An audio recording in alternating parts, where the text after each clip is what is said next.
Joshua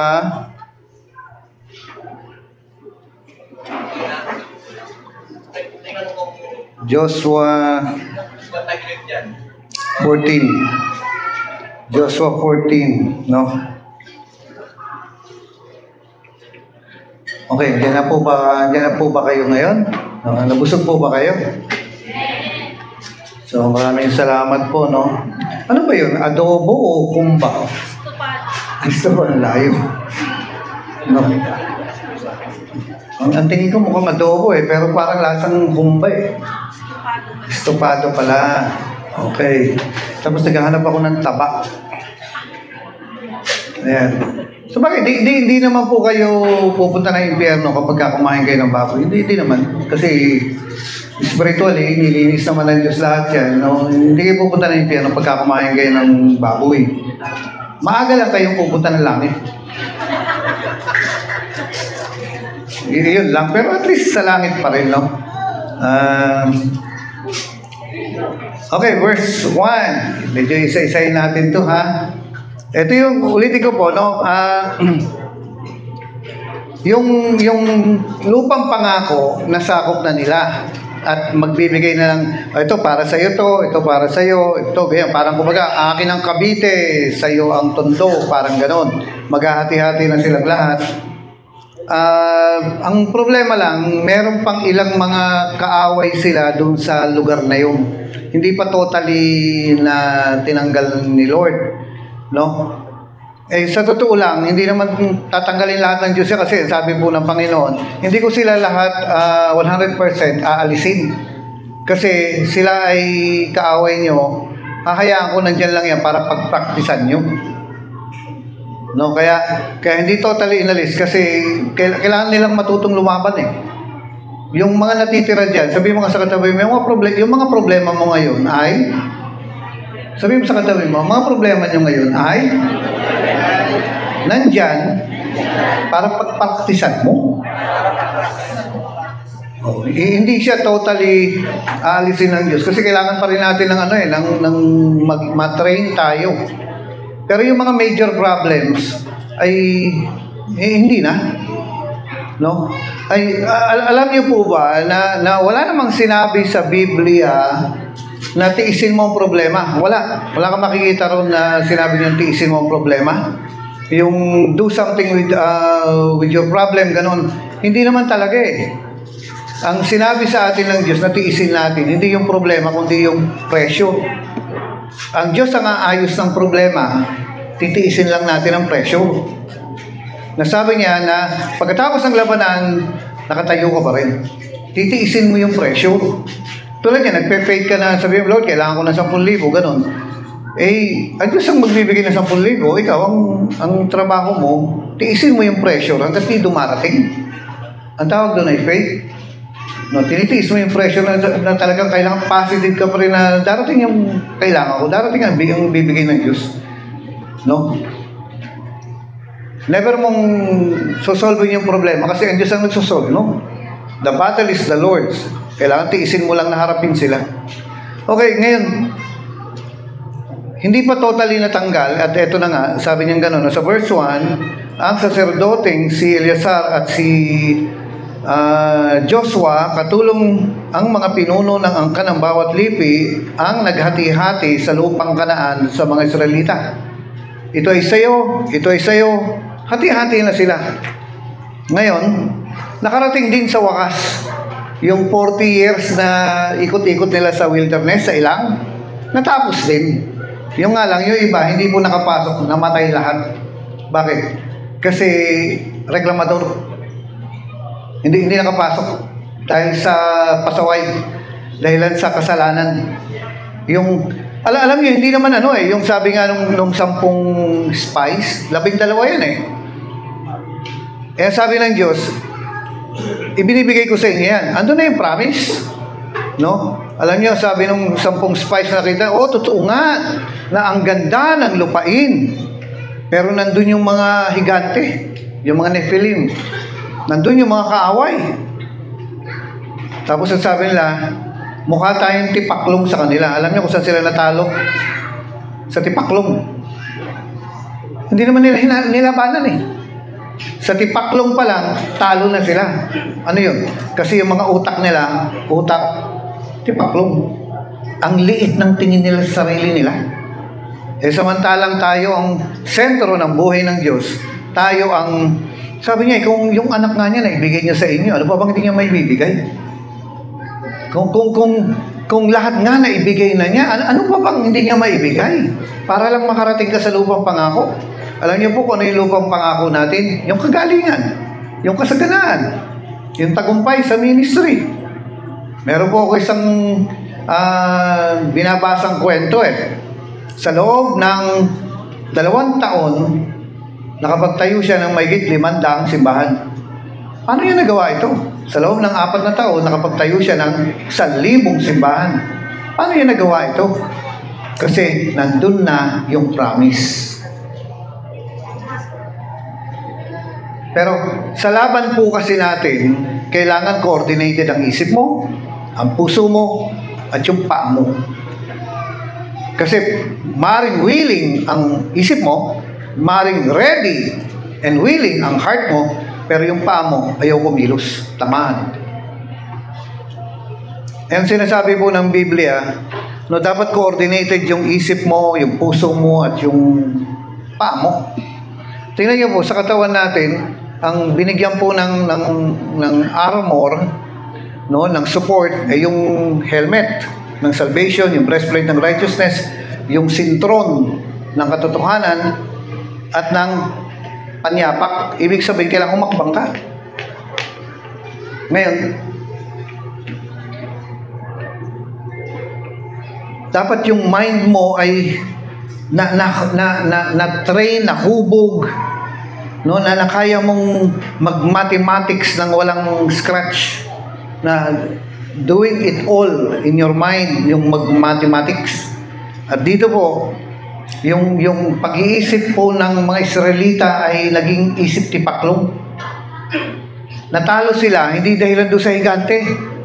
Natalo sila dahilan sa ang liit ng tingin nila sarili nila. Hindi ka naman magsasabi ng nagbubuhat ka ng bangko, ay kaya ko to. Kundi, kaya ni Lord ito sa pamamagitan ng pagsunod ko. Kaya ko to sa pamamagitan ni Kristo.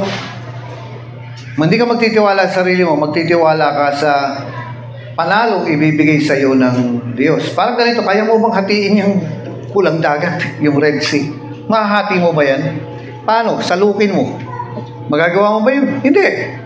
Ang magagawa mo lang, sumunod, humakbang ka. O meron binigay na tungkod ang Diyos kay Moses, sabi niya, hampas mo. Hinampas niya gano'n, nahati yung dagat eh. Hindi mo kaya yun, pero kaya ng Diyos. Yung kailangan niya yung pagsunod mo. Kaya nga, yung mind natin dapat nandun sa, pag nagsimula ako mag-tithe, magiging madulas ang pagpapala ng Diyos papunta sa akin. Kaya hindi ka magdadamot. Bakit? Yung mind mo kasi, umaayon, nakukuha niyo mga kapatid. Hindi mo kalaban yung isip mo. Tulad dito, magpapalayas ka ng masamang espiritu, nadudwende, ano pa?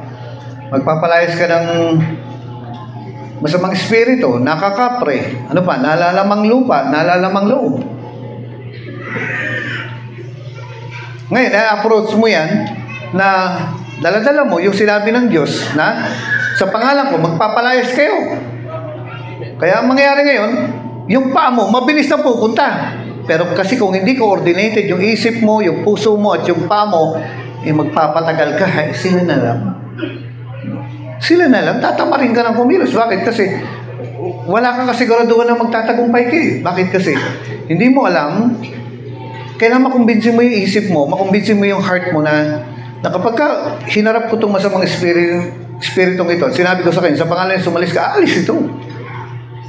Pero kung yung mind mo ay hindi nakikipagtulungan dahil sa walang pananampalataya o hindi ka naniniwala sa pangako ng Diyos, matatalo ka talaga. At ganito po nangyari sa mga taga-Israel. Hindi sila nakapasok sa promises ni Lord, doon sa pinaka-promise lang ni Lord, dahilan sa ang tingin nila, yung isip nila ay ang liit ng tingin nila sa sarili na, tipaklong lang tayo. Natalo sila ng tipaklong. Sabi mo nga sa katabi mo, huwag kang lalapit sa altar, ha? May ipis doon. Yung mga takot sa ipis, hindi na talaga lalapit yan. Minsan nga, tatakutin mo alam niyo, dyan sa simbahan na yan, may mumu dyan. Ang iisipin na lang nila, may multo rin, huwag tayong pumunta rin. Or sabihin natin, magtayo tayo ng simbahan doon, may killer dyan. Nandyan yung mga killer po, hard killer. Dahil sa takot mo, hindi ka natutuloy. So, yung isip mo yung problema talaga yung isip mo Kung hindi naniniwala sa Diyos yung isip mo, hindi ka makakagawa ng mga gawain ng Diyos. Kaya sabi niya rito, verse 2, ang paghahati dinaan sa sapalaran. Ano ibig sabihin ng sapalaran? Swertehan? Hindi. Yung paghahati ng lupa, dinaan sa karakrus. Yung lot, yung parang ginaganon yun. Gaganyan mo. Or yung timbangan nito na talagang hindi wala siyang mahon. Mahon ba ang tawag doon? Mohon. Yung may marka, walang ganun Talagang kumaga sapalaran, yung parang magsukatan na lang tayo pero wala talagang specific. Ang paghahati din sa sapalaran ayon sa utos ni Yahweh kay Moses, 9 at kalahating lipi lamang ang binigyan nila ng kanilang bahagi ng lupain. Ang 2 lipi at kalahati binabigay na ni Moses sa kanilang bahagi sa silangan ng Jordan. Hindi rin kabilang sa 9 na lipi ang kalahati ng mga Levita. Okay, magulo, no? Alampasan natin yun. And, verse 4, hindi sila binigyan lupain. Sino? Ang Levita. Sige po. Yung mga nasa full-time ministry, usually, full-time ministry, labas nga ako, babalik na lang ako rito. Full-time ministry means, ano ibig sabihin ng full-time ministry? Full-time ministry. Mga Levita. Full-time ministry. Walang hap-hap na Levita. Walang part-time na Levita. Walang ganun. Lang Levita, hindi binigyan ng lupain.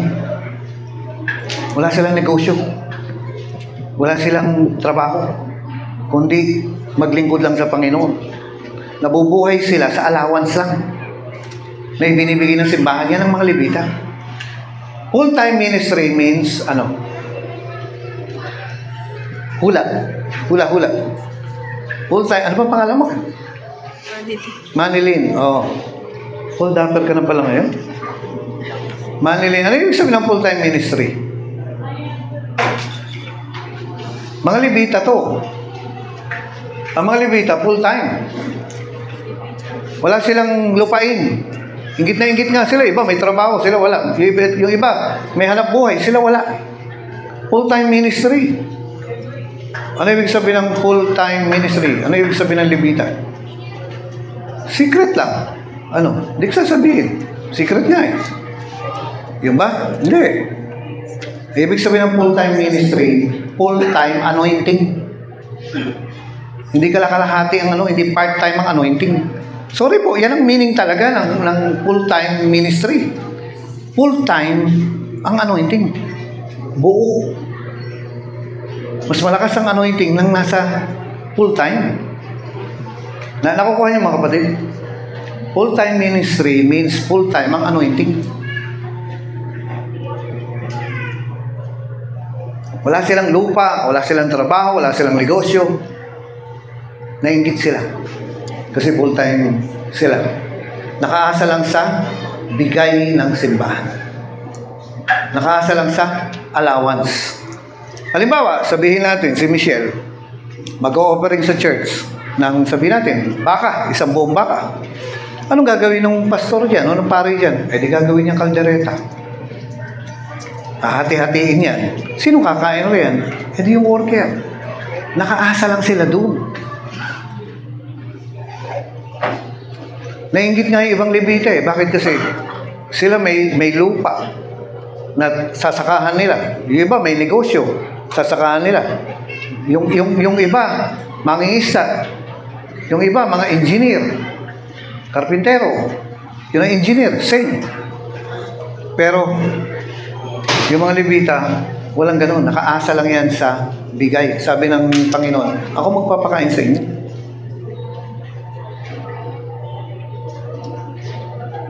Parang unfair, ano? Pero alam niyo po ba, kapag hindi pinagpala ng Levita ang mga tao, mamalasin sila. Kasi yung pare lang ang pwedeng kumuha ng mga blessing na yan para babalik doon sa mga tao. So, ang hirap. Kaya ngayon, ang sabi rito, hindi sila binigyan ng lupain, sa halip, binigyan sila ng mga lungsod na matitirahan at mga kaparangan sa paligid para sa kanilang mga bakahan at mga kawan. No? Meron din silang maliit na property pero hindi major na property o malaking property. Sa kabilang dako, ang mga inanak ni Joseph ay pinagdalawang lipi, si Manasseh at saka si Ephraim. No, si Joseph kasi, yung Joseph the Dreamer, hindi pangalan niya eh. Nagkaroon ng dalawang anak yan, kaya naging dalawang hati. Tapos sabi niya gano'n, pinaghati-hatian nga ng mga Israelita ang lupain iyon ayon sa utos ni Yahweh kay Moses. Lumapit noon kay Joshua sa Gilgal ang ilan sa lipi ni Judah. Sinabi sa kanya ni Caleb na anak ni Jepone ang Senesio, hirap banggitin itong mga pangalan na ito, huwag niyo papangalanan yung anak niyo ng ganito. Natatandaan mo ba ang sinabi ni Yahweh kay Moses tungkol sa ating dalawa nang tayo'y nasa Kadesh Barnea? Ito po si Joshua at saka si Caleb. Sabi niya, naalala mo ba yung parts? Sabi niya gano'n. No. Natatandaan mo ba yung sabi sa atin? Ito yung bilin ni Yahweh sa atin 40 years ago. Sabi niya gano'n. 40 taon pa lamang ako noon. Wow, 40 years old pa lang si Caleb noon. Sinugo niya tayo buhat sa Kadesh Barnea upang tiktikan o spy, i-check yung lugar. Ang lupain ito at iniulat ko ang buong katotohanan. Sabi niya, tama ang report ko, hindi ako nandaya. Yung sukli, binigay ko ng buo. Yung reporting ko, hindi bias. Totoo ang nireport ko. Sabi niya, samantalang ang bayan ay tinakot ng ibang kasama natin na natili akong tapat kay Yahweh na ating Diyos. Okay, dito sa verse na to, sabi niya, yung mga kasama natin doon ay mga duwag. Bunch of cowards. Sabi niya gano'n, mga duwag. Yung mga kasama natin noon. Pero sabi niya, nanatili akong tapat kay Yahweh na ating Diyos. Ngayon, tingnan po natin ang dito sa English. No? Tsaka lang po kayo ng konti. Dito sa English, sabi niya, nevertheless, my brethren, that went up with me made the heart of the people melt. Bakit? Tinakot nila eh. Lagot ka. Ang hirap mag-ministry. Lagot ka. Bakit ka magpo-full time? Lagot ka. Kaya mo ba yan? Ang hirap kaya ng full time. Andun yung pananakot eh. Yung kumbaga, diniscourage mo yung worker na pumasok sa pag-worker. Tinakot mo. Kaya mo ba yan? Ano sasabihin ng magulang mo? Ano ba sasabihin ng Diyos sa atin? Di ba nagsalita ng Diyos sa atin patungkol sa magulang natin? Melt, natunaw, nang hina. Tinakot kasi nung mga kasamahan nila, yung 10 yun, tinakot nila. 12 spies. Si Joshua, Caleb, yung 2, sila lang ang tama ang report. Yung 10 nag-report, yun sa pananampalataya nila. Sabi mga sa katabi mo ganun, hindi bagay sa'yo sa ganito, palagay ko, di kayo God's will. Sabi mo, hindi kayo God's will. Bakit? Feel ko lang. Tingnan mo yung feeling na yan eh. Yan ang dahilan kung bakit hindi kayo nagkatuluyan eh. Kasi, yung opinion niya ang natupad. Hindi yung kalooban ng Diyos. Dahil ang kalooban ng Diyos, sabi niya, binibigay ko na yan sa'yo. Binibigay ko na sa'yo ang lupain na yan. Yung phase 1, phase 2, phase 3, phase 4, phase 5. Hanggang phase 12, binigay ko na sa iyo yan. Pero kasi may mga magsasabi, hindi natin kaya, mamatay tayo dito. Unang-una sa tayo kuha ng budget. Saka pastora, yun ang asawa ko eh. Ano gagawin? Pastora kasi si Mister, yun ang adyos ko eh. Naluhod nga ako dun eh, nagsasign of the cross pa ako. Tingnan nyo, yung sabi niya, tinakot nila yung mga tao eh, na wag kang pumasok yun.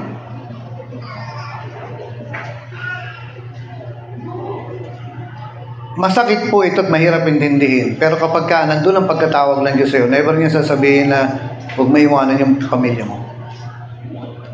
Hardline yan. Kasi ang goal po ng mga tao from part-time to full-time. Saan kukuha ng pambayad ko? Saan kukuha ng sweldo ko? Saan kukuha ng panggastos ko? Magugutom ako rito. May isa tayong worker noon. Tayo, Eli. Ando po tayo sa building natin sa Rema. May isang tao doon na nagsabi, nag-usap kami ng Panginoon tungkol sa pag-worker, sabi niya. Tapos, sabi ko sa Panginoon, Lord, susunod ako sa iyo. Gagawin ko pinagagawa mo. Lahat ng iutos mo, susundin ko. Huwag lang ako magugutom. Ay, sabi ko sa sarili ko, wala na, hindi mo masusunod. Bakit? Sa ministry, dadaan ka sa gutom. Kaya nga kung yan tiyan mo, ang Panginoon mo, mawala ka. Meron po isa nagsabi sa atin doon, sa building. Tayo, Arnel. Sabi niya, nag-usap kami ni Lord. Ito na naman tayo eh. Sabi ko, ano pinag-usapan niyo? Sabi ko kay Lord, pakialaman na lang lahat niya sa akin. Huwag lang yung love life ko. May sabi kong gano'n eh, wala. Sabi ko parang kanta yan ah, pero hindi pa kasi na-invento yung gano'n. Kunin mo lang lahat sa akin. Huwag lang si Manilin.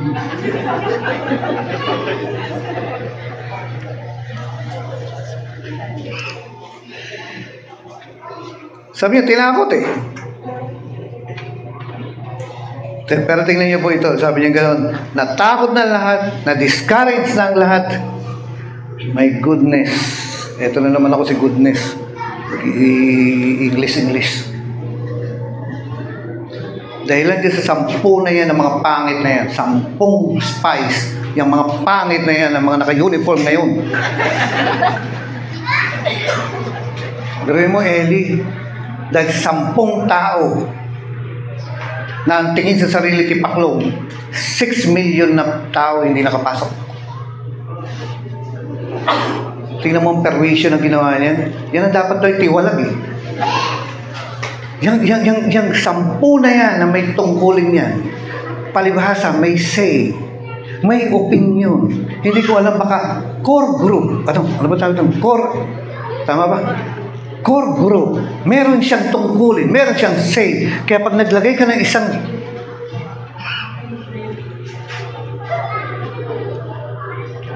dapat ang gawin ni J. Jones, ilabas niya yung aso niya rito, tulungan niya mag-gat.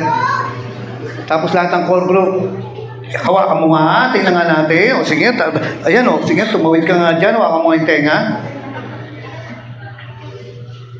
Yung 10 na pinagkakatiwalaan ng buong bansa, yun na nagpabagsak sa kanila. Bakit kasi? May mali. Bakit yan ang nilagay mo? Dahilan dyan sa 6 million na Hudyo. Hindi nakapasok. Binigyan mo ng tungkulin.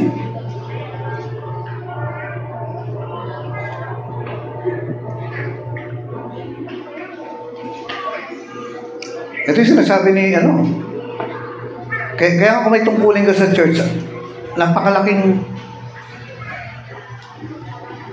nagkukwento kami ni Joby doon sa Saudi, yung simbahan doon. Nakukwento niya, ang hirap kasi ng may ibang pananampalataya ron na yung mga taga-ibang church sa Pilipinas, tapos pupunta ron sa church ng, di ba? Panggulo yung mga yun eh. Sabi ko, naniniwala ka sa tongues? Opo. Dapat patanggapin ng tao ng tongues? Opo. Ba't di mo magawa? Hindi nga pwede. Kasi may iba. Pare-parehas natin nararanasan yun, di ba? Ngayon, biruin mo 10 spies, 10 tik-tik, binagsak ang buong bansa. Dahil sa pagkakamali nila, bakit kasi? Yan ang sinasabi ni Benny Hinn. Ang sabi ni Benny Hinn, doon sa board of directors, bigyan natin lahat ng pera. Lahat ng board of directors, nilabanan siya. Bakit natin bibigay ito? Sabi, maliban sa isa. Sabi niya, mag-offering tayo. Bakit? Baon na tayo sa utang. Sabi ni Benny Hinn. Ang gusto ni Benny Hinn, ibigay lahat ng offering, i-offering nila sa ibang ministry, sa ibang church. Ayaw ng board of directors niya. Isa lang ang pumayag. Nanginginig pa daw yung matanda. Sabi niya, sigurado ka? Gumaganyan daw eh. Ang hawak daw niya, yung labi niyang hawak niya. Sigurado ka? Alam niyo ginawa ni Benny? Pinagtatanggal niya. Bakit? Sabi niya, ayaw ko ng board of directors na duwag. Ito yung nangyayari ngayon doon. Nung time ni Moses. Nung time ni Joshua Caleb. Sabi niya gano'n, natunaw ang mga puso dahilan doon sa opinion ng mga pangit na yun. Yung mga sa katabi mo, huwag kang pangit ha. Magkakalat ka ng kapangitan. Anong national anthem ng Pilipinas? Ha? Hindi po bayang magiliw. Lupang hinirang. Ngayon, yung 10 spies na yun, meron ding national item, humanap ka ng pangit. Alam niyo, sabi niya rito, sa kabila po na nagkakagulo na kayo, sabi ni Caleb, sa kabila na nagkakanda, hirap-hirap na kayo, at wala nang natutupad sa gusto ng Panginoon, yung buong bansa, tumigil ang pag-andar, hindi nakapasok sa lupang pangako, and yet, sabi niya, ito po, basahin ko po sa inyo.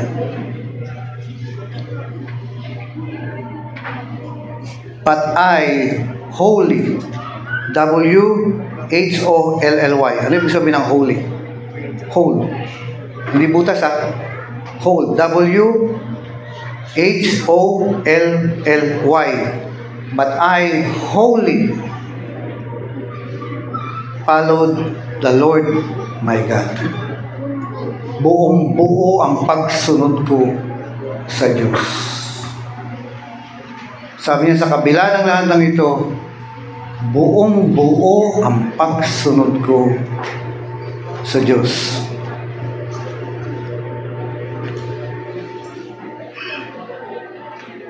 Balik po tayo rito sa King James, sa Tagalog. Kaya sabi niya ganon, kaya't ipinangako sa akin noon ni Moses na dahil sa aking katapatan, magiging bahagi ko at ng aking mga anak ang lupaing masayaran ng aking mga paa. 65 taon na ang lumipas, buhat ng sabihin ito ni Yahweh kay Moses. Nooy, naglalakbay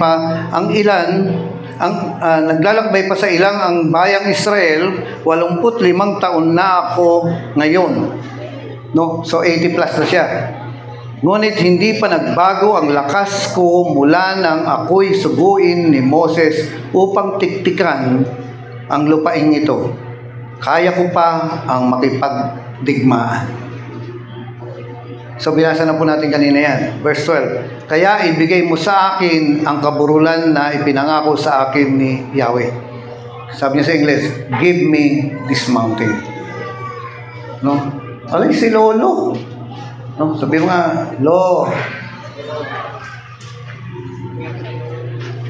Sabi nga natin sa katabi mo, Lo. Daig mo pa si Lapu-Lapo. Abay, makikipaglaban pa. Kaya bigay mo sa akin ang kaburulan na ipinangako sa akin ni Yahweh. Bakit? Hindi niya hinihingi yung hindi pinangako. Bakit? Kasiguraduhan ng Lolo, Caleb, makukuha ko yung promise ni Lord. Kaya nga alam niyo sa ministry po, tulad nito, no? May mga susunod na batch ng workers dito, di ba, Eli? Ano yung promise sa kanila? Mahirap kasing humayo yung mga yan kung walang promise. Mahirap mag-worker ang mga yan, mahirap mag-pastor ang mga yan kung walang promise na ibinigay ang Diyos. Kaya nga, kunin mo sa prayer. Dito pa, sabi niya, kasama dito ang lupain ng Sidyong naninirahan sa kaburulan ng Libano hanggang sa Misrepot Mayim. Pagdating ninyo roon, palalayasin ko lahat ng mga naninirahan doon. Hatiin mo ng mga Israelita. Teka, mali na yung binabasa ko. Patapos na tayo rito eh. Ang lupain lang, kaya bigay mo sa akin ang kaburulan na ipinangako sa akin ni Yahweh. Binasbasan nga ni Joshua si Caleb at ibinigay sa kanya ang Hebron. Ang lupain ng Hebron ay nanatili ngayon, hanggang ngayon, naangkan ni Caleb na anak ni Jepone sapagkat naglingkod siya ng tapat kay Yahweh, ang Diyos ng Israel. Noong unay Kiryat Arba, ang pangalan ng Hebron. Alam niyo ba Hebron? Ito yung tindahan ng gasolina. Ayun yung, pag nakita niyo yun, ito yun. Ngayon, sabi niya ganon, at matapos ang digmaan sa lupaing iyon, nakuha ni Joshua, nakuha ni Caleb yung pangako ng Diyos. Sabihin mo ganon, pasensya na ha. Kalabit yung may katawin sa mga, ako'y tanda.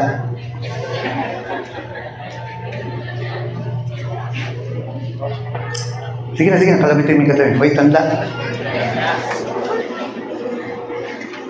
May mga Ilocano ba rito? Taas ang mga Ilocano? Mga Ilocano. Sige, taas niyo po. Kayo mahiya. Sabi mo, oy, lakay. Sumagot ka naman. Ano yung bakit? Tingnan niyo ito si Lolo Caleb. Sabi niya, bigay mo sa akin to, kaya ko pa. Walang titigil sa ministry. No? Kasi tingnan mo nga, ito yung 25 years. No? Saan ba yung organista natin? Papangalan mo yan? Jar. Apo ni Ate Leonor. Nakita ko rito si si Joanne. Kanina, nag-picture kami. No? Jaja. Parang hindi, makakalimutan ko yung pangalan nito. Jar na lang, Jar. Kilala niyo ba si Jar? Jar. Yung sa Star Wars. Yung mahaba ang tenga na gano'n. Ayan, sige, tugtog ka nga yan. Huwag mo sasabihin matanda ka na. Huwag mo sasabihin kayo na lang. Huwag mo sasabihin na, alam nyo, nalulungkot nga ako dito eh. Bakit kasi? Pagdating ng camp, minsan nararamdaman ko yung pagiging obsolete. Obsolete. Hindi ka naman galit. Hindi daw. Kasi kapag kami nagpapalayas ng demonyo, noon ang tinatawag ako. Ayan. Pag basta may demonyo riyan, ako yung tatawagin. Bakit? Ang demonyo kasi, galit sa kapwa demonyo. Joke yun. Eto po eh. Pero ngayon, wala nang tumatawag sa akin. Alam niyo kung bakit? Kasi kaya na nila. Ang gagaling nga magpalayas eh. Nalala ko noon meron kami pinalayas, kami ni Jomar. Kilala niyo naman si Jomar, ano? Si Reverend. Abay, nandun sa simbahan yung pinapalayas, anong nangyari to? Makbo palabas ng simbahan. Sa may San Diego to. Tumakbo, hinabol namin. Kung masagasaan, poses eh. Tumawid ng Espanya. Nawawalan ba ng sasakyan sa Espanya? Hindi. Tumawid ng Espanya, tumawid din kami. Tinitingnan kami ng mga tao, yung mga sasakyan, tumigil. Tapos nung makita-kita namin, hinawakan namin ni Jomar. Nauna ako, mabigat ang katawan eh. Sabi kong gano'n, ikaw na demonyo. Sumagot si Jomar, dalawa kami, sabi niya, you demon. Di totoo po. Sabi kong gano'n, lumabas ka sa taong ito. Come out of this person.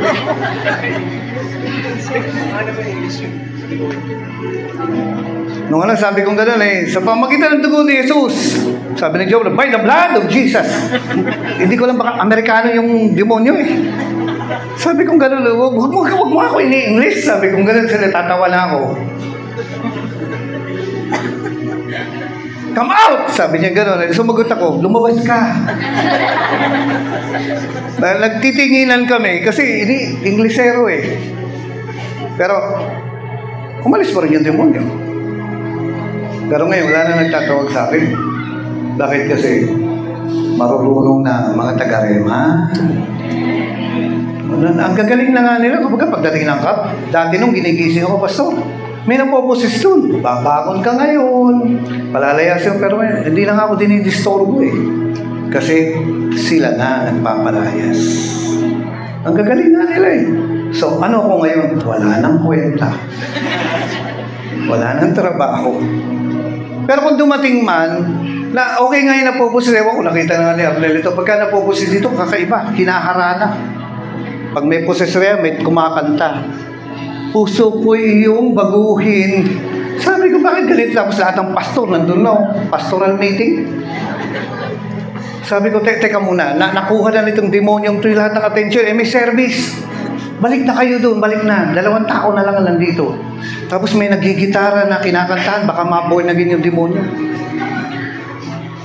Sabi ko, malis ka na nga, nakakaano, hayaan mo na. Maya-maya. Nalala ko pa yung andun tayo sa... Hindi ko na pati matandaan. Sabi nung pero ito, galit ito eh. Pero nung bandang huli, parang nagkalma yung demonyo eh. Kasi kapag kayo nagpapalayas ka, sabihin mo ganun. Lumayas ka, sabihin, umalis ka! Diyan ko alis! Mga galit. May kakilala ba kayo na laging galit? Yun yung umalis, pumasok sa kanya. Lagi na lang galit. Wala akong nakitang demonyong hindi galit. Maliban sa one time, kumalma yung demonyo. Alam niyo sabi nung kausap ko yung demonyo. Hindi naman kailangan makipagsigawan kayo. Kasi sapat na yung pangalan ni Jesus. Hindi kailangan yan. Lumayas kayo! Mamaya, mukha ka ng demonyo.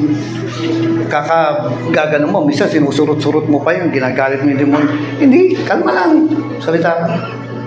Nalala ko po, sabi nung masamang espiritu eh. Sabi ko na, lumabas ka sa pangalan niya. Sabi niya, mamaya na. Parang, tapos, hindi, ngayon ka lalabas. Apurado ka naman. Minsan, totoo po yun. Sabi ko, ba't ganito to? Pero kahit na ano pang panloloko, ang mahirap pong palayasin yung hindi nagsasalitang demonyo. Yung ayaw pumipo.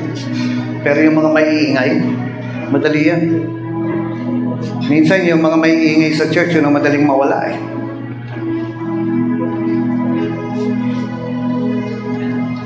Pero kung dumating man ang time, kasi hindi na pa ako pinapatawag eh. Bakit kasi? Marunong na yung mga taga, bilib na ako eh. Galing ako sa taas, 4th floor. Nung isang camping natin, matagal na. Bakit sa 4th floor ka nagkwarto? O doon ako nagkwarto. Bakit? Aircon eh.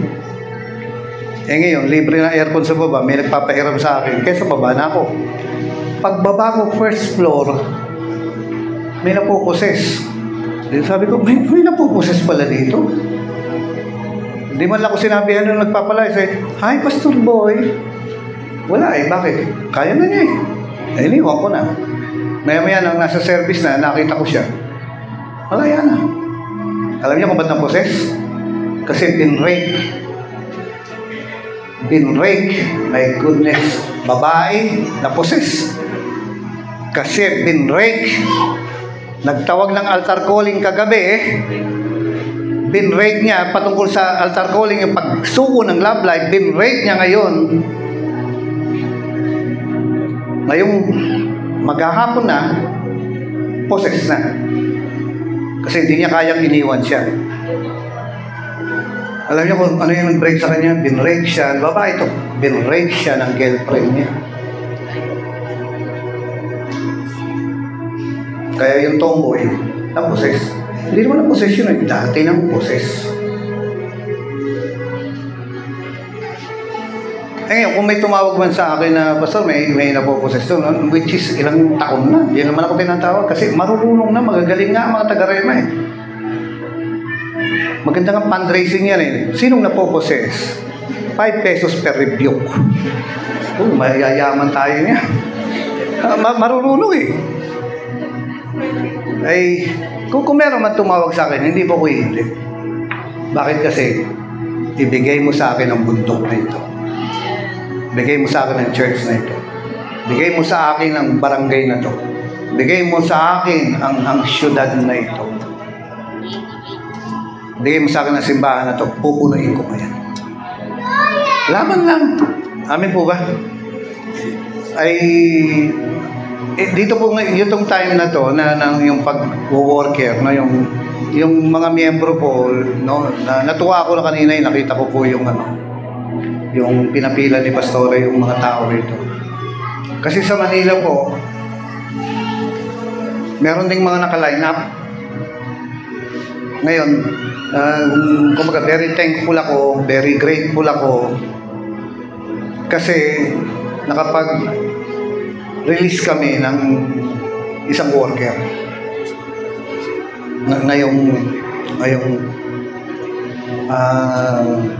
ngayong term na to. No, iniisip ko nga nasa Bible ba yung ganyan? Yes. Yung kapapalayas nga lang ng demonyo naging worker na Kumbaga parang medyo malungkot kasi nga nabawasan ka na ng miyembro, and yet napalaki mo naman ang kaharian ng Diyos sa lugar niyo. No, hindi yung kingdom ko, kundi yung kingdom niya. I must decrease, He must increase.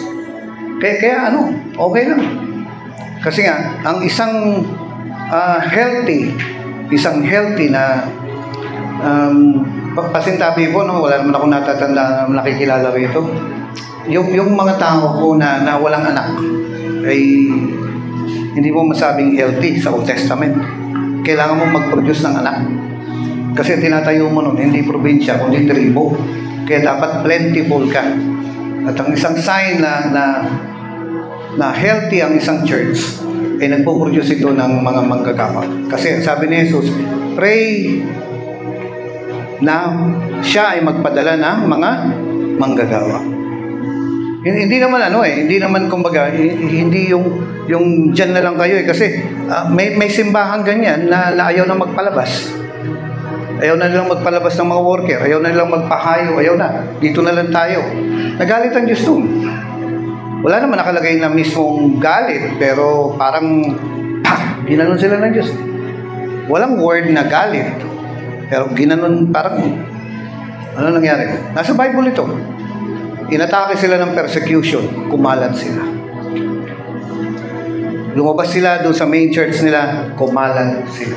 Nakalimutan na kasi nila yung sinabi ni Jesus na ipangaral niya ang mabuting balita sa Judea, Samaria, hanggang sa dulo ng barangay niyo. Hanggang sa dulo ng probinsya. Yun nakalimutan na nila yun. Kaya ano nangyari? Dumating ang persecution, puwersado silang umalis. At nung tinamaan tayo ng napakalaking utang dito sa rectum, kumalat tayo. Nakukuha niyo mga kapatid. So, kung ano man ang pwedeng trabaho ko, ano man ang pinapagawa ng Panginoon, always, Lord, ready lang ako. Amen. So, patuloy lang po tayo na tulad 25 years. No? Naisip ko nga kanila, nandito ako, sabi ko, kung alam ko lang gagawin ni Pastor Eli ito, dapat may pinapunta ako dito para masaksihan. Kasi, okay lang na, alam niyo mga kapatid, okay lang na manood ka sa online. Walang mali. Pero mithiin mo na maging physical din ang panonood mo. Gusto mo ba pagka nag-rapture na, naka-online ka na lang? Na pinapanood? Sana ako din. Next time. Wala nang next time. Gusto mo, online ka na lang. Nakikita mo ang dami kayang mga testimonies na pinadala sa akin. Sa sermon ni Pastor Mulo, sa sermon ni Pastor Marlon, sa sermon ni Pastor Eli. Kaso, magsabi nila, huwag mo nang sabihin. Kaya, yung mga may lisensya lang talaga, na po pwede lang, ang pinost ko. Pero, tingnan niyo po yan, meron pa isang kwento sa akin na yung tatay daw niya, unbeliever. Ngayon, yung tatay niya, friend ng isang taga-Rema So, pinanood nila, no? Maya-maya, nung umalis sila, pagbalik nila, yung tatay, nakikipanood na rin. Binuksan ang sariling cellphone at nanonood ng service natin. May tinanong niya, bakit? May something kasing sa anointing. Sabihin ko po sa inyo, nakarating na po ako sa mga pinakamalalakas na anointing. Pag napanood mo sa online, parang kalahati lang yan. Hindi mo nararamdaman. Yung, unless na actual na nandun ka, hindi mo mararamdaman yung buong anointing. Kung online ka lang. Kaya nga, mithiin mo na next time, physically, nandun ka rin. Ngayon, ito nga po isang question ito na bakit meron tayong summer camp, meron tayong mid-year camp, July camp, na pang-unbeliever, tapos meron pa tayong believers camp. Bandang huli, nagiging believers camp naman lahat. Tulad yung nangyari sa atin ito, nagulat ako Tapos meron pang nakapanaginip na ang speaker daw ay hindi daw si Pastor Boy. Mas magaling daw, mas greater than Pastor Boy. Sabi ko ganun, sino imbitahin nila? Si Simon? Bakit? Sabi ko ganun, nanaginip kasi na meron daw mas magaling na speaker. Sabi ko, si Simon to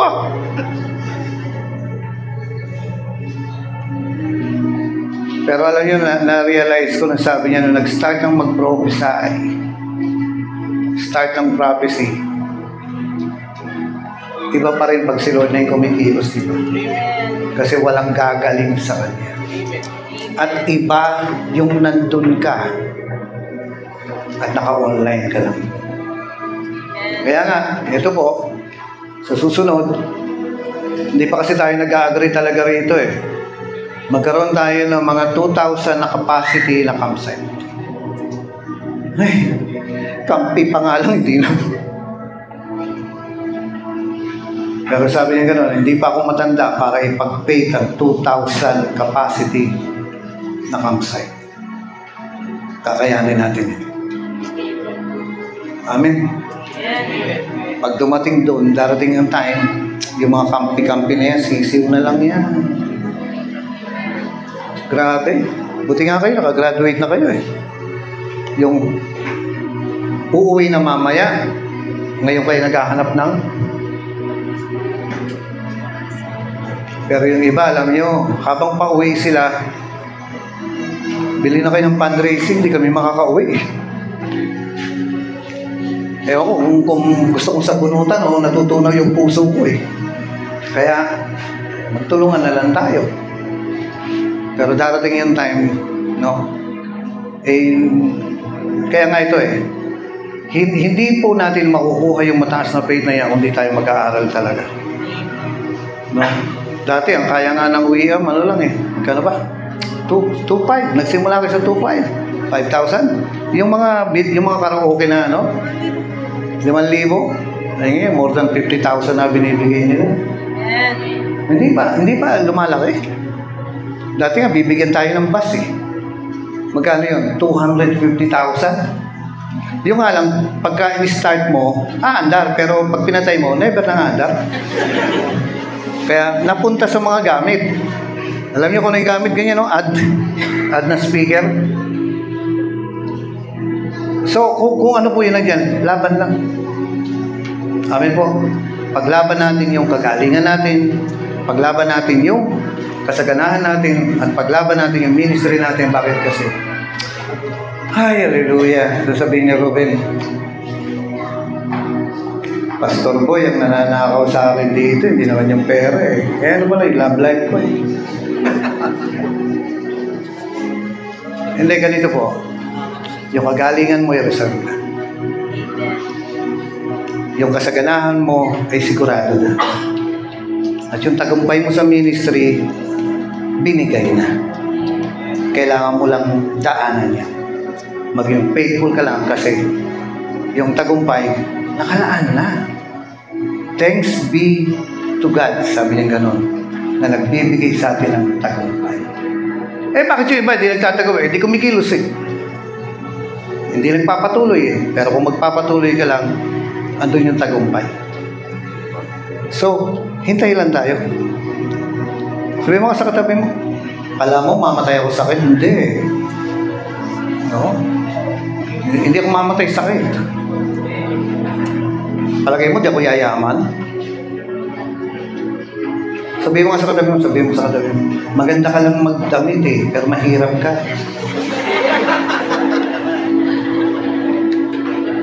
Tapos na yun. Kasi alam niyo ba,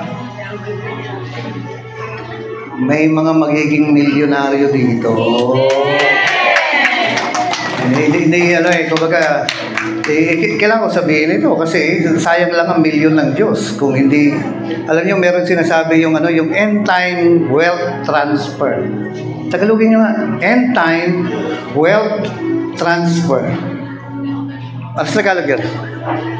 End time wealth transfer. Alam niyo, nakalagay sa Bible, ang kayamanan ng mga masasama ay para sa mga matutuwid. Sabi mo nga, gumanong ka, oh. Ibuhos mo sa banda. Sabi niya, ang kayamanan ng mga masasama, no? Sino ba yung mga masasama na yan? Ayoko naman sabihin si Henry C. Huwag. No, wag naman sumpahin. Yung mga mayayaman dyan, sabi niya, ang kayamanan nila ay nakalaan para sa mga mabubuti. May maliligaw ng Gcash riyan, 1 milyon. Amen. Di ako magtataka, ba't sa akin napupunta? Diba?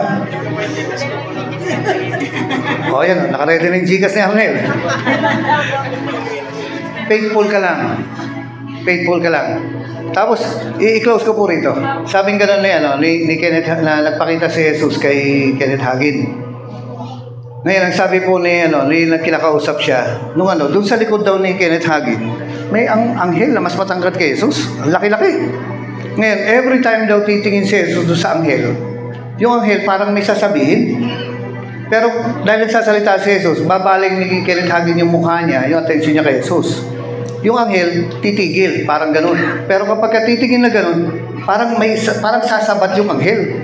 No, talagang nakikita niya to. Ngayon, nung natapos na, sabi niya, Lord, kinausap niya si Jesus, may anghel sa likod. Sa likod mo. Anong nire-represent niya? Para saan siya?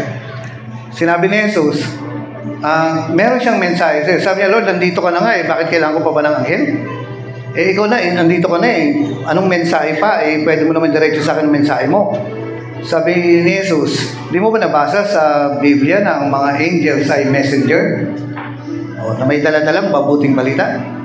Okay. Ngayon, sabi ni Jesus, may mensahe siya sa iyo. Tumugon ka, mag-respond ka. At sasabihin niya, ito po ang sinabi. Nung humarap na si Kenneth Hagin doon sa anghel, nagsalita, yung anghel, sabi, galing ako sa trono ng makapangyarihan at merong mensahe ang Diyos na ibinigay sa akin para sabihin sa iyo. Sabi niya, pagdating ng 3 buwan, o hindi ko sigurado, baka 4-5, magkakaroon ka na ng pera para makapagtayo ng sarili mong opisina. Kumikilos na ang mga anghel ko para ibigay sa iyo ang pera.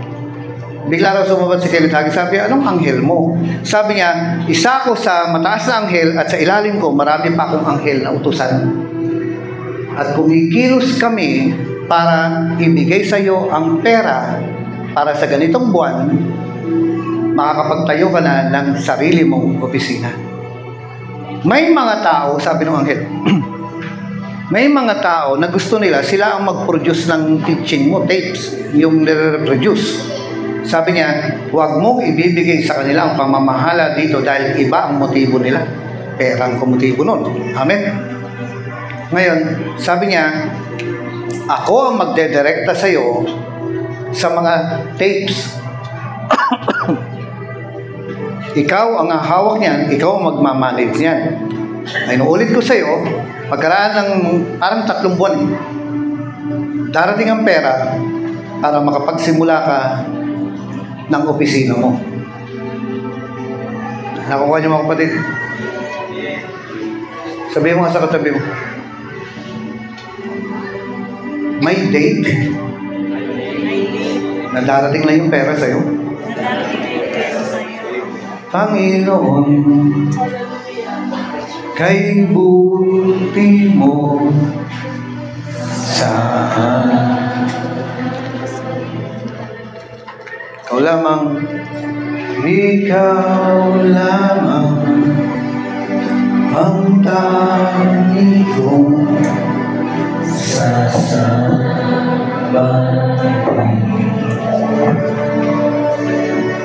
Aawitan kita at pupurihin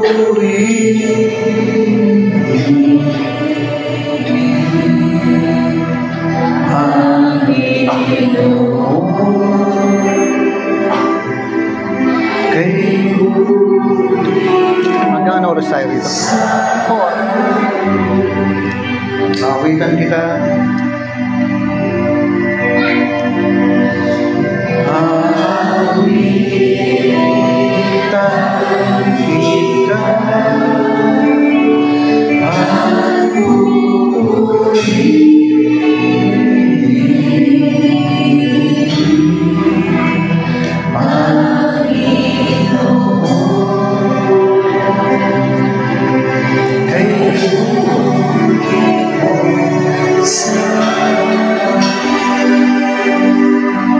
Tingin kayo rito mga kapatid. Tingin kayo rito. Meron po yung isang tao na nag-prophesy siya, no? Tuloy mo lang iyan, tuloy mo lang. Masunurin pala itong si Jar Jar, no? Isang ganun, tigil kagad. Hina lang. Ayan. Meron po isang tao na lagi siyang nangangarap na may na-slay, may gumaling, may na-save. Paulit-ulit yan. Maya-maya meron pong isang pastor na lumapit sa kanya. Sabi niya lang, ikaw ay maghahilig mangarap, sabi niya. Nagulat siyang ganun, opo, sabi niya. Alam mo ba, sabi ng Panginoon, hindi ikaw yun, ako yun. Na nangangarap sa'yo. Kasi kailangan po ng Diyos, no?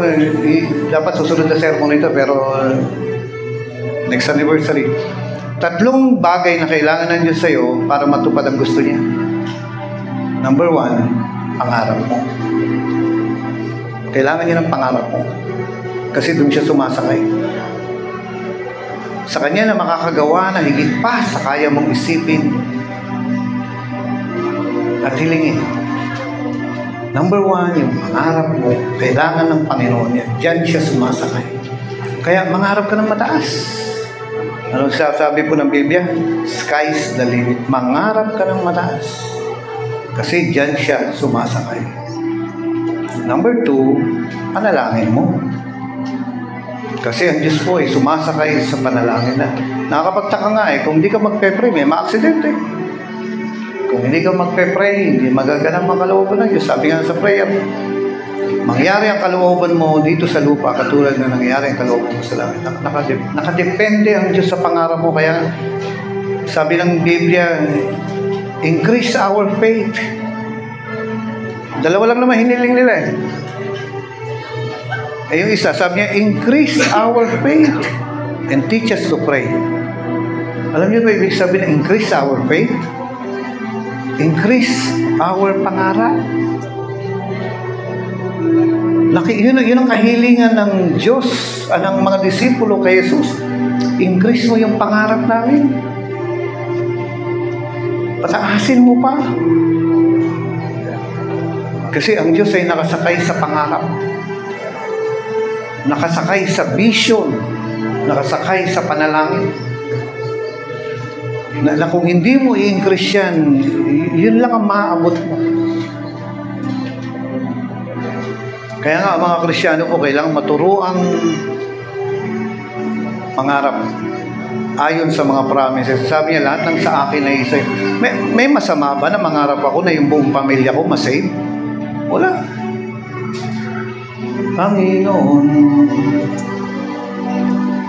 kay buti mo sa akin.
karamihan na po ng mga narinig natin ngayong hapon na ito.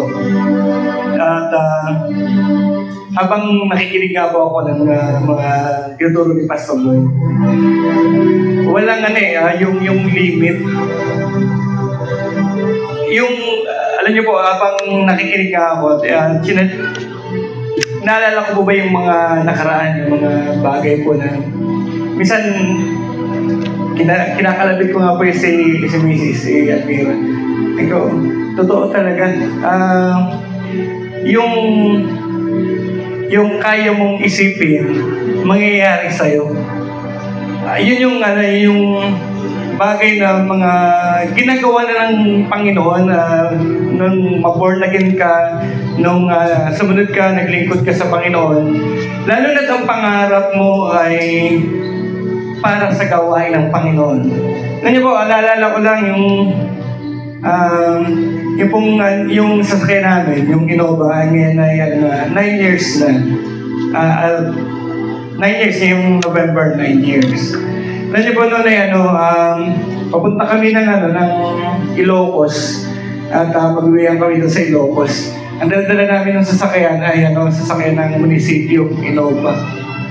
Nung nakasakay ako doon, dinadrive ko yun. Dahil walang driver ang munisipyo, kami ang kasama ko po si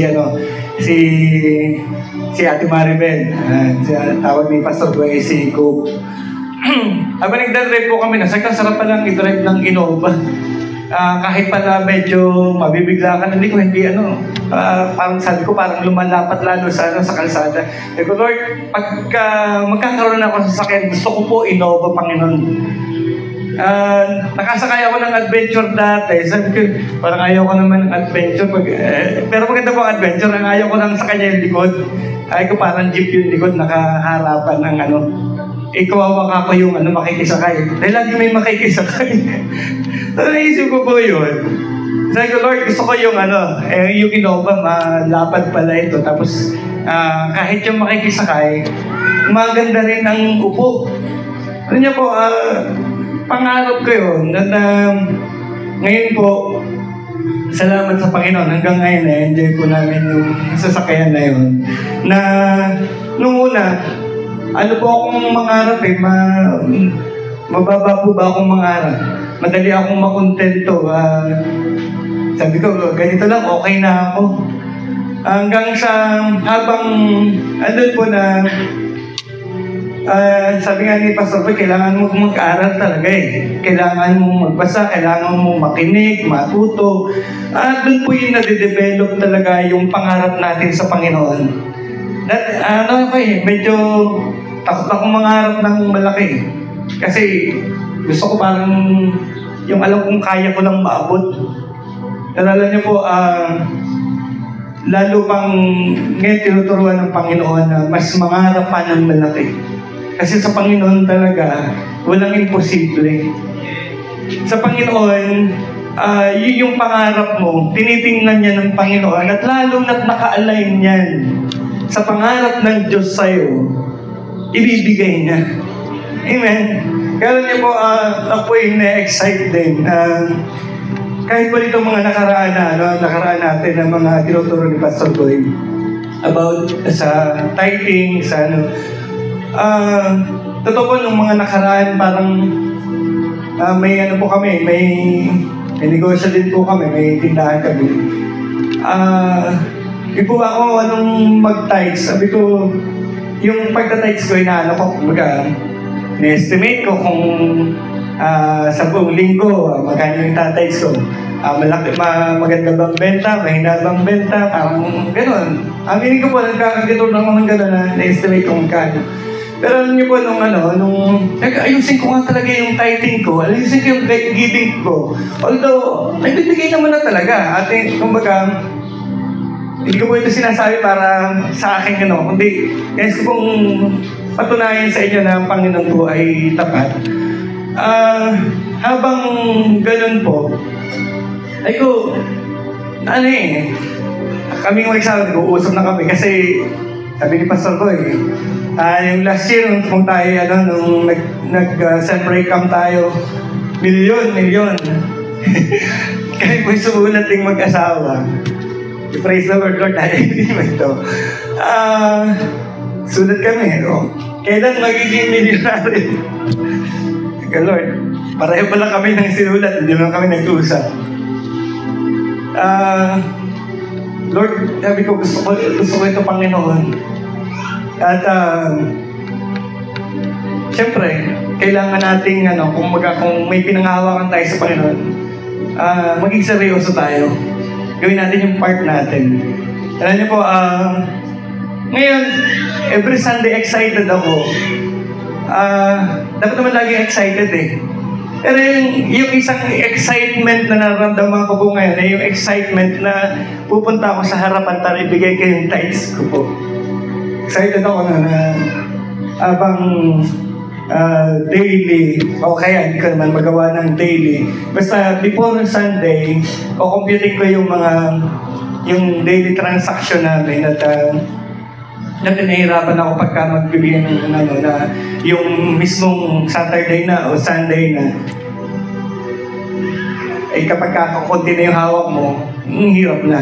Pero kapag yung separate mo na agad, maalwan na eh. Tapos excited ka pa. At alam niyo ba, yun po yung aking naranasan ngayon na gusto kong i-share sa inyo. Kasi nakikita ko po na habang ganoon na pinapractice talagang sinasanay, ang Diyos po ay hindi nagkukulang at tapat siya. Kaya, andun, taray na nagpe-pray, umaasa sa Panginoon, maaaring sabihin natin, Pastor, andyan na ba? Pabalato. Sabi ng Panginoon, na-reserve na niya. Na-reserve na niya. Kaya, naniwala po ako, excited po ako sa mga bagay na gagawin pa ng Panginoon. Kasi yung lahat na yun, na-reserve na ng Panginoon. Amen? Amen po ba? Amen. So, nakakano po, every time na makikinig, every time na kagaya kahit nung camping, itong last camp natin, yung bang minsan na mararamdaman ng sarili mo na kulang ka, minsan, kumbaga parang, alam mo, yung mga bagay na, yun naman lagi, kapag makikinig tayo ng salita ng Diyos, hindi kayo, babasa tayo, ang sabi nga, yung Word of God para siyang salamin, humarap ka sa salamin. Kapag humarap ka sa salamin, hindi dapat yung ibang nakikita mo. Dapat, kapag humarap ka sa salamin, na makikita mo yung sarili mo. At, nakaka-comfort po ang Panginoon at sinasabi nga ni Pastor Boy, yun yung hindi na naginip, mas magaling yung magsasayong yung speaker kaysa kay Pastor Boy. At yun po, nung camping na naramdaman ko yung comfort ng Panginoon kahit nandun kami sa may, nandun sa unahan, pero nandun ako sa may gilid lang, sa may sulok lang, pero ramdam na ramdam ko po yung yakap ng Panginoon. Yung alam ka niya, alam niya yung pinagdaraanan mo, alam niya yung buhay mo, at ang sarap na marinig yung comfort ng Panginoon. At yun po, kailangan lang talaga natin na dalhin natin ang sarili natin sa Panginoon, ilagay sa prinsipyo ng Panginoon ang lahat sa buhay natin. And kumbaga, hindi ka matatakot, hindi ka mangamba sapagkat alam mo na yung Diyos na sinusunod mo, Diyos na pinaglilingkuran mo, ay may magandang ipinlano sa iyo noon pa man. Na kinakailangan na lang natin talaga na i-align yung ating mga sarili para mangyari yung plano ng Panginoon. Kasi mahirap mangyari ang plano ng Panginoon kung hindi naka-ready yung kanyang lalagyan, yung sisidlan. So must be, sabi nga, yung alak hindi mo ilalagay sa lumang sisidlan eh. Kapag hindi ayos ang sisidlan, kapag hindi naka-ready, mahirap ilagay ng Panginoon. Kaya, yun po, yung bagay na tinitingnan ko, yung mga bagay na, kailangan, kumbaga, nag-aas tayo sa Lord ng mga ganito, ganyan, o pagpapala, o kung ano mga bagay, ang mga pagkakatiwala pa ng Panginoon, ay siguro po yung isang bagay na yun, humarap tayo sa Panginoon. At kumbaga, ihanda natin, humanda tayo sa isisilid ng Panginoon, sa ipagkakatiwala ng Panginoon. And kapag when the time is right, I, the Lord, will make it happen. Amen? So, salamat po sa Panginoon. Ito ang ulit ko si Pastor Marlon.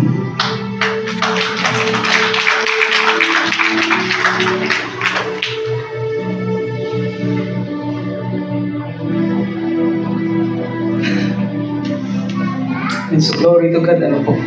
Ito po sa Matthew chapter 5, verse 6 po. Buksan niyo po yung Bible dito. Matthew chapter 5, verse 6 po.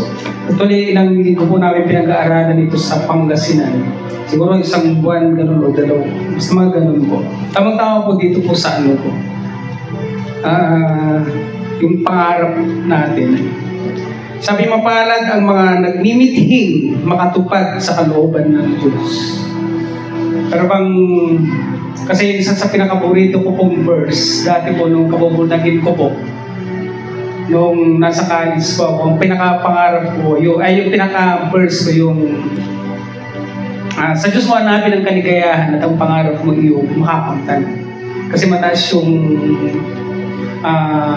personally, mataas yung pangarap ko talaga dun sa, kasi nasa yung buhay namin, sa po kami magkakapatid, farmer yung tatay ko, yung nanay ko naman is housewife po siya. Walang trabaho. So paano niya pag-aaralin yun? Ngayon, dahil lang sa ako yung pangalan na lalaki, ako rin yung parang pinupush nila na sige, para tulungan mo yung pamilya mo. Pero nung na-born again ako, nagbago po yung somehow mas parang napapamahal sa akin nung time na yun yung gawain ng Panginoon. Lagi na ako sa church. Pero yung verse ko, sabi ko, ang pinaka-verse ko, sabi ko yung sa Diyos mo hanapin ang kaligayahan at ang pangarap mo, yung makakamtan. Parang, sige nga Lord. Pero sa mga nung nagme-ministry na, nabaliktad. Yung dami ng hirap na pala, hindi pala ganito, daming hirap.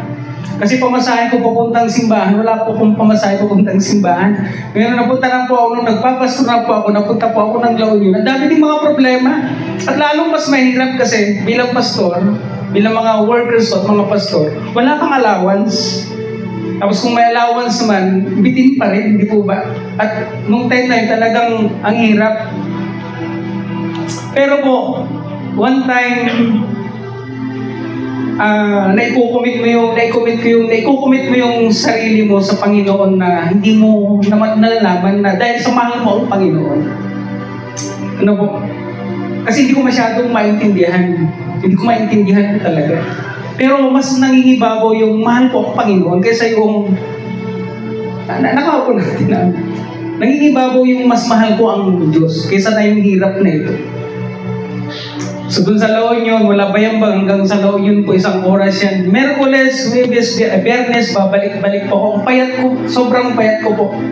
Dahil sa, paano po ito yung kulang sa tulog, gano'n, kasi mapupuyat ka, tapos mapapagod ka talaga. Napaka-payat ko. Yung size 27 nga, eksakto sa akin.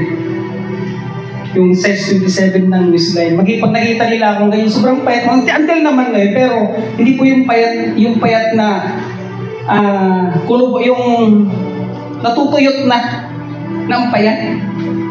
Pero ang nangingibabaw sa akin at that time po ay sundin yung kalooban ng Panginoon. Pero hindi ko masyadong maintindihan.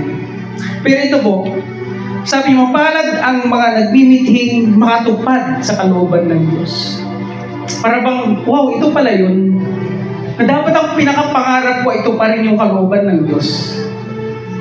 Ngayon, ang pinakasusi po rito na parang Bishop, dapat alamin mo yung kalooban ng Diyos at ito dapat ang pangarap mo, yung pinakamimithi mo. Ibig sabihin po ng pinakamimithi, masaya ka na gawin mo ito. Masaya ka na gawin mo yung kalooban ng Diyos sa'yo. So nung nalaman ko na, Lord, kalooban mo palang magpastor na ako, masaya ako. Tinutupad ko, masaya ako kahit anong sabihin ng tao, masaya ako rito. Sabi, masaya ako, natuparin ko, Lord, yung kalooban mo sa amin. masaya ako na tuparin ko yun. Masaya ako. Ito na yung pangarap ko, Panginoon. Ito na yung, Lord, ito na yung pinakasentro na ito. Ito na yung gusto kong gawin. So, hanggang sa unti-unti, alam niyo po, glory to God. Matapat po ang Panginoon, kaya niyang tuparin pala rin yung pangarap mo. Kasi sabi niya, mapalad ang mga tao, ang mga nagmimiting makatupad sa kalooban ng Diyos sapagkat ipagkakalob sa kanila ang kanilang minimiting. Yung pangarap mo, pag tinutupad mo na yung pangarap ng Diyos sa'yo, yung kalooban ng Diyos sa'yo, at ito na yung pangarap mo. Mismong, yung pangarap mo ay bibigay na ng Panginoon. Di po ba ang liwanag kami po? Kaya sabi ko, Lord, tama, ito yung sinasabi ng Panginoon na sa Diyos mo hanapin ang kaligayahan at ang pangarap mo iyong makamtan. Pinakapan po ng Panginoon na pag gusto mong tuparin, pag pinakamithi mong tuparin yung kalooban ng Diyos sa'yo, pagkakaloob din ng Diyos sa'yo yung minimithi mo. So dapat po pala, unahin natin tuparin unahin nating pangarapin yung kalooban ng Diyos na tuparin natin. And then yung pangarap mo ay, yung minimithi mo ay ipapatupad ng Diyos sa'yo. Amen. Glory to God. Nararanasan mo po yung pabor ng Panginoon. Amen. Nararanasan mo po. At yung protection niya, nararanasan mo po. At yun ang hinahanap natin. Amen po. Ngayon, masasabi ko po na blinis ako ng Panginoon. Hindi na ako naglalakad papuntang simbahan. Dati nilalakad ko po yung sa Cagules papuntang simbahan. Alam ko ni Pastor Eli. Nilalakad din po niya. Pero ngayon, hindi na po ako naglalakad. Kasi may mga sasakyan na po. May sasakyan na yan na pwedeng gamitin. Amen po. Hindi naman ganun kasagana. Pero masasabi ko, higit pa doon. Bata pa naman po ako, kaya alam ko darating pa po yung milyon. Amen po. Hindi pa masyadong mali. Magkakaedad pa rin po tayo. Amen po. Kasi bakit? Ngayon, ang plano po namin, ang pangarap po namin, magpatayo ng simbahan. At ngayon, meron po kaming lupa na around 600 square meters na pwedeng tayuan ng simbahan. At meron po kaming around 400,000 pesos po na pangpatayo ng simbahan na kulang pa, kaya dadagdagan po. Amen po. Kaya, glory to God. Amen po. Ngayon, meron pong nagbigay ng sasakyan. Luma na, matagal na po, pero inaayos. At alam niyo, isa pong maganda po rito, meron pong lifetime na magbibigay ng Bible na nagbibigay po siya. May isang tao po na ginamit ng Diyos na nagbibigay ng Bible. Kada may bago kaming membro, bigyan mo ng Bible. Pag kulang pa kayo ng Bible, basta kung halimbawa, 5,000 yung membro namin, 5,000 rin ang idodonate niya na Bible. Basta membro daw namin ng Pangasinan. Yun ang sinabi. So, glory to God. Amen po. Ang ibig sabihin nito, pangarapin natin yung kalooban ng Diyos sa iyo. Then yung minimithi mo ay kayang ipatupad ng Diyos sa iyo. Di po ba ang ganda? Amen po. Kaya unahin natin pangarapin yung plano o yung kalooban ng Diyos sa atin. So, wala pong imposible sa Panginoon. Kaya yung favorite kong verse, natagpuan ko, sabi ko, Lord, ito nga po pala yung na pinakamimithi mong dapat tuparin yung kalooban ng Diyos sa'yo. Kasi kahit tayo pong mga kabataan, pag nalaman mo na ang kalooban ng Diyos, ito na dapat ang pinakapangarap mo. And then, ipapatupad ng Diyos yung pinimithi mo. Amen po. And sikot, tinatawag ko si Pastor Eli.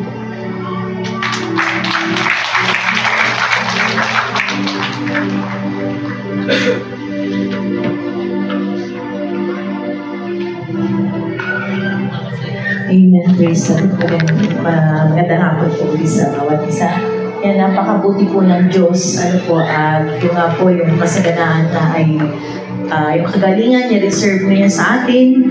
Ano po, yung kasaganaan, yung insure niya, at yung tagumpay po natin, ano po, ay ibinigay na po sa atin. Ano po, tama po yung mga pangako ng Diyos. Ano po, ay kasi dun sa krus, tinapusan ni Jesus. Ano po, napagtagumpayan niya na lahat. Ano po, sakit, kaligtasan, ano po, yung kahirapan. At yun po yung sinasabi sa atin ating pastor ngayon na binigay na sa atin, ni-reserve na sa atin lahat yan. Ano po, ang problem sa atin, amen po, paano mo ito sa isip mo nga, sabi sa atin sa katuruan, paniniwalaan. Ano po? At nasa atin na akinin natin yun. Ano po? At yung pangarap na sinasabi nga po kanina, ano, sundin muna, yung Matthew 6:33, you seek ye first the kingdom of God. Yung righteousness niya, yung kabanalan niya, yung gusto niyang ipatupad. At andyan na, ibinibigay niya na sa'yo. Alam niyo po, ako personally sa tagal ko sa ministry, sa kapurihan ng Diyos, ano po, ay mas sinasagot ng Diyos kung ang kahilingan kong, panalangin ko, patungkol sa gawain niya. Alam niyo po, testify ko lang po sa inyo, marami po kaming nilibot na mga venue. Pero kasi sa prayer ko, prayer na binigay sa atin ng Panginoon. At saka, yung pinapangarap mo na gusto mong mangyari, ano po, ay nakita ni Lord yung desire mo, baback upan niya yun. Amen po. Baback upan niya yun. At kung nakita niya na nagtitiwala ka sa Kanya, nakita niya na naniniwala ka sa Kanya na talagang gagawin, masikit pa dun sa iniisip mo. Dati, maliit lang na venue eh. Dati, hundreds, 2K, 3K, ito hindi eh. 100,000. Amen po? Ibibigay ni Lord ng ano, hindi ka maniniwala, pero yun ang totoo. Kung mangangarap ka, ibibigay ng Diyos.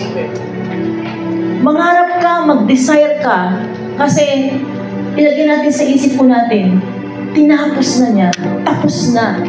Amen po? At wala na nga dun sa langit, di ba yung sinasabi niya sa katuruan ni Kenneth Hagin? Wala na, sabi nga ni Kenneth Hagin, nananalangin kay Lord, di ba? Wala na sa akin ng dolyar. Wala na sa akin. Nandiyan na sa'yo. Nandiyan na sa inyo. Kukunin nyo na lang. Amen po. At nasa iyo yun kung paano mo kukunin. Kaya nga pinag-aaral tayo ng Panginoon, pinag-aaral tayo ng ating Senior Pastor na dinidiktig niya sa natin, mag-aral tayo. Dahil ngayon, yung level po natin ngayon, ano po, ay hindi na pangkaraniwan, hindi na katulad dati. Kung dati hindi tayo, naglalakad tayo ngayon, hindi na. Amen po? Kung wala kang sasakyan ngayon, mag-aral ka. Bakit wala kang sasakyan?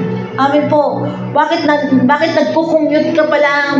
Alam niyo po, nakuha ninyo, yung pangarap natin ngayon, sabi nga, okay, yung mga, sabi dati, ang dami sasakyan. Maniwala kayo, hindi taga-rema yan. Pero ngayon, ang gaganda ng sasakyan. Mga milyon-milyon. Kanino yan? Mga taga-rema yan. Amen? Graduate na tayo dun. Amen po! Sige, purihin po natin ang Panginoon. Sabi natin, praise the Lord. Kaya yung benyong maliit, ayaw ng Espiritu ko. Kasi hindi yun ang binigay ng Diyos. Amen po? Sabi ko yung Senior Pastor namin, kailangan ng isang tagaktak na aircon, Lord. Isang maraming aircon na talagang kailangan niya mag-supply kasi gusto namin marinig. Alin yung message? Paano makakapag-atid ng message kung nahirapan siya? Kailangan yung message marinig namin. Marinig natin lahat. Hindi po ba ngayon satisfied tayo? Amen? Uuwi tayo na yung message ni Lord. Dala-dala po natin. Amen. Tagumpay tayo. Kaya nga sabi niya gano'n, yung tagumpay, binigay ko na sa inyo. Amen po, binigay ko na. Ngayon, paano mo kukunin? Kung hindi ka susunod, wala kang makukuhang tagumpay. Amen po? If you are willing and obedient, you will eat the best of the land. Kung susunod ka at tatalima, kailangan sumunod, gumalaw, kumilos. Amen po. Para makuha mo yung tagumpay. Amen po? At sa pagsunod mo, wala namang daan na tuwid. Tuwid lang. May bakuy-bakuyan. Amen po? May patag, may lubak. Amen po? Ang importante, nakatingin ka dun kay Jesus. the author and finisher of our faith. Sorry po kasi simula na born again ako, na in love ako kay Lord. In love talaga ako. Trying hard. Minsan sasabihin sa akin, di ka makatulog kasi iniisip mo yung ministry, iniisip mo yung member mo. Kasi bakit hindi sumunod na DA? Bakit siya na DA? Kailangan mo abutin. Kailangan mo i-encourage. Ano po? Kailangan mo puntahan. Kailangan mo unawain. Kailangan mo isa-isahin sa panalangin. Amen po? Hindi lang siya, buong pamilya niya. Bakit kailangan mo isa-isahin? Kailangan mo pang sabihin, yung anak niya, si ganito, si ganon. Ano po? Yung pamangkin niya, may problema siya, yung pag-aaral niya, yung pera niya, yung negosyo niya, etc. Lahat yan gagawin mo, tatrabahuin mo. At yun ang hinihingi sa ng Lord. At pag nagawa mo yan, nakita ni Lord yung kabutihan mo, yung puso mo, ano po, tagumpay. Ibibigay niya sa atin. Ano po? Kaya nga po, delight ourselves talaga sa Panginoon. At yung pagtatyaga natin sa pananalangin. I-insist ko kayo, encourage ko kayo, ano po, yung pagtatyaga sa prayer.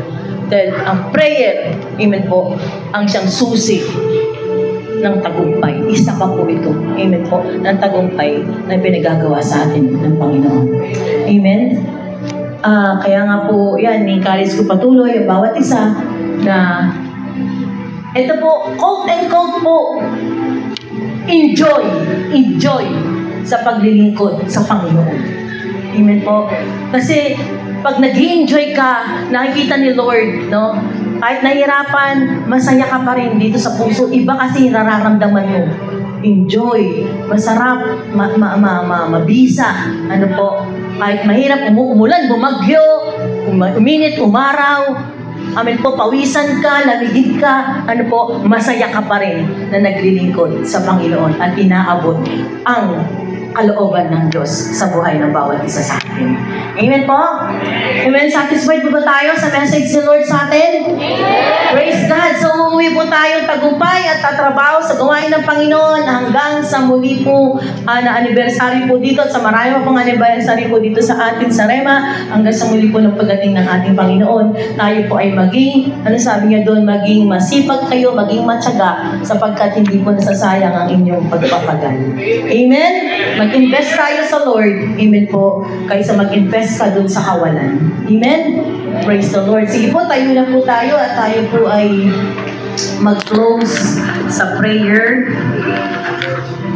Hallelujah. Sige po, awitan kita, Panginoon. Kay Diyos, magpuri tayo, mag-thank you po tayo kasi yung message ni Lord ang ganda. Hallelujah. Thank you, Lord. Bye.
Diyos, sa iyong kabutihan.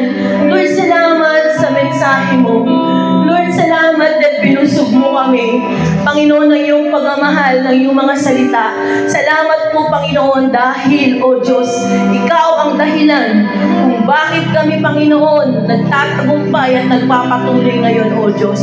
Maraming salamat po sa pagsama niyo, Panginoong Yesus, Banal na Espiritu, hallelujah. O Diyos na makapangyarihan, sa aming Ama, aming Tatay, hallelujah, na hindi nang iwan, hindi nagpabaya, Panginoon.